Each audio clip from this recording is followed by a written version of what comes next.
इस्लामाबाद में तहरीक इंसाफ के कारकुनों का एहतजाज, पुलिस ने 2 मुकदमात दर्ज कर लिए हैं। इसी हवाले से मजीद तफसीलात जानेंगे नुमाइंदा दुनिया न्यूज़ कमरुल मुनव्वर हमारे साथ मौजूद हैं। जी कमर, बताइएगा इस हवाले से आपके पास क्या तफसीलात हैं?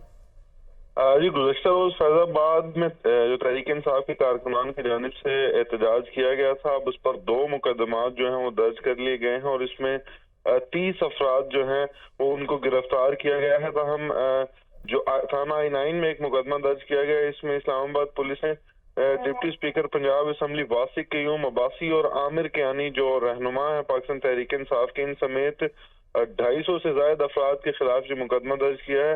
इस्लामाबाद पुलिस ने जो लोग गिरफ्तार किए हैं उनको आज अदालत में पेश किया जाएगा, क्योंकि 30 लोग हैं जिनको थाना I9 में रखा गया था और ये कहा गया था कि ये तोड़ फोड़ में मुलविस पुलिस एहलकारों और आम शहरी की मोटरसाइकिल जो है वो भी जलाने में ये अफराद मुलविस रहे। इसकी FIR जो है वो भी दर्ज की गई है। रोड ब्लॉक करने, दफा 144 की खिलाफ वर्जी करने और पुलिस एहलकारों पर पथराव और हमला करने की दफात जो है वो शामिल की गई हैं। आज 30 के करीब ये जो लोग हैं इनको अदालत में पेश करके मजीद रिमांड मांगा जाएगा, ताकि जो लोग इसमें मुलविस हैं उन मजीद लोगों की गिरफ्तारियां जो हैं वो अमल में लाई जा सकें। जी, 30 लोगों को अदालत में पेश करके आज रिमांड लिया जाएगा। कमरुल मुनव्वर, बहुत शुक्रिया आपका।